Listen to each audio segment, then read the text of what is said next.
Historia de la biología. Lámina de colibríes en el Kunstformen der Natur 1899 de Ernst Haeckel. La historia de la biología trata sobre el estudio del mundo vivo desde los tiempos antiguos hasta los modernos. Aunque el concepto de biología como campo coherente único floreció en el siglo XIX, las ciencias biológicas emergieron de las tradiciones de la medicina y la historia natural, llegando hasta la medicina egipcia antigua y los trabajos de Aristóteles y Galeno en el antiguo mundo grecorromano, que se desarrollaron más en la Edad Media con la medicina islámica y estudiosos como Al-Jaiz, Avicena, Abenzoar, Ibn al-Baitar e Ibn Nafis. Durante el Renacimiento y al comienzo de la Edad Moderna, el pensamiento biológico se revolucionó en Europa por un interés renovado en el empirismo y el descubrimiento de muchos organismos nuevos. Prominentes en este movimiento lo eran Andrés Vesalio y William Harvey, que utilizaban la experimentación y la observación cuidadosa en medicina, y naturalistas como Carl von Linné y Georges-Louis Leclerc de Buffon, que empezaron a clasificar la diversidad de la vida y el registro fósil, así como el desarrollo y comportamiento de organismos. La microscopía reveló el previamente desconocido mundo de los microorganismos, sentando las bases para la teoría celular. La importancia creciente de la teología natural, parcialmente una respuesta al esplendor de la filosofía mecánica, alentó al crecimiento de la historia natural. Entre los siglos XVIII y XIX, las ciencias biológicas como la botánica y la zoología se convirtieron en disciplinas científicas profesionales en incremento. Lavoisier y otros científicos empezaron a conectar los mundos animado e inanimado mediante la física y la química. Los exploradores naturalistas como Alexander van Humboldt investigaron la interacción entre organismos y su entorno, y los caminos en los que esta relación depende de la geografía, poniendo los cimientos de la biogeografía, la ecología y la etología. Los naturalistas empezaron a rechazar el esencialismo al considerar la importancia de la extinción y la transmutación de las especies. La teoría celular proveyó una nueva perspectiva sobre las bases fundamentales de la vida. Estos desarrollos, así como los resultados de la embriología y paleontología, se sintetizaron en la teoría de la evolución por selección natural de Charles Darwin. A finales del siglo XIX se vio caer la teoría de la generación espontánea y el esplendor de la teoría microbiana de la enfermedad, aunque el mecanismo de herencia biológica permaneció un misterio.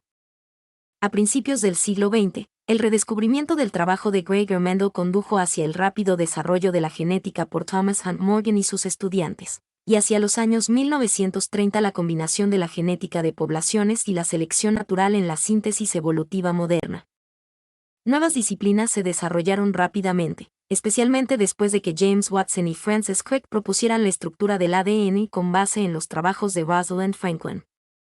Después del establecimiento del dogma central de la biología molecular y el desciframiento del código genético, la biología se dividió ampliamente entre biología de organismos, los campos que tratan a la totalidad de organismos y grupos de organismos, y los campos relacionados con la biología celular y molecular. Hacia finales del siglo XX, nuevos campos como la genómica y la proteómica estaban dando la vuelta a esta tendencia, con biólogos de organismos utilizando técnicas moleculares, y biólogos celulares y moleculares investigando la interacción entre los genes y el ambiente, así como la genética de poblaciones naturales de organismos. Organismos vivos. Cámara rápida del crecimiento de plantas de albahaca. Para ser considerados como vivos, los organismos deben cumplir con las principales características de los seres vivos, entre los que se encuentran su adaptación al medio y la nutrición. Además de poseer un ciclo biológico de vida constituido por distintas etapas que comprenden desde su nacimiento, pasando por su crecimiento y reproducción hasta su muerte. Los virus se consideran como un tipo de organismo en debate, esto debido a que cuentan con diversos de los criterios para considerarlo como un ser vivo, pero generalmente se cavila, hasta la fecha, que no lo son, esto debido a sus cualidades particulares, como falta de datos de su homeostasis, su incapacidad de reproducirse sin un hospedero o la falta de una estructura celular. 14. Los organismos se definen como el conjunto de entidades que manifiestan vida. 15. Sin embargo, hasta la actualidad no se ha podido definir ni delimitar a los seres vivos con precisión. 14. Por lo que se han desarrollado listas con características en común entre ellos, llamadas propiedades de la vida, la cual define que para considerar una entidad como un ser vivo debe de cumplir con las siguientes cualidades: una estructura organizada, metabolismo, homeostasis, crecimiento, reproducción, irritabilidad y evolución. 14. No obstante, la lista discrepa dependiendo del autor, por lo que otras listas incluyen movimiento, adaptación, ADN, carbono, entre otras, como propiedades definitorias que debe tener un ser vivo, o incluso otras listas eliminan características como la reproducción, puesto que no es una propiedad obligatoria de los seres vivos. El registro más antiguo que se tiene de un organismo vivo es de 3.800 millones de años, 400 millones de años antes de lo que se conocía anteriormente, de acuerdo a un estudio de 1996 de la Universidad de California en Los Ángeles, UCLA. Niveles de organización. No debe confundirse con taxonomía. Un organismo vivo es el resultado de los procesos bioquímicos que se dan gracias a la organización compleja de la materia con la siguiente jerarquía. Átomo. El átomo es la unidad más pequeña de la materia. Molécula. Agrupación definida y ordenada de átomos. Macromolécula. Una macromolécula es la unión de una repetición de moléculas biológicas más simples que alcanzan pesos moleculares altos. Las 4 macromoléculas biológicas más importantes de las células animales son los carbohidratos, los lípidos, las proteínas y los ácidos nucleicos. Orgánulo. Una organela u orgánulo es una estructura subcelular que lleva a cabo uno o más trabajos específicos en la célula, al igual que un órgano lo hace en el cuerpo. Célula. Unidad mínima estructural y funcional de los organismos vivos. Tejido. Conjunto de células de la misma naturaleza que desempeñan una función en común.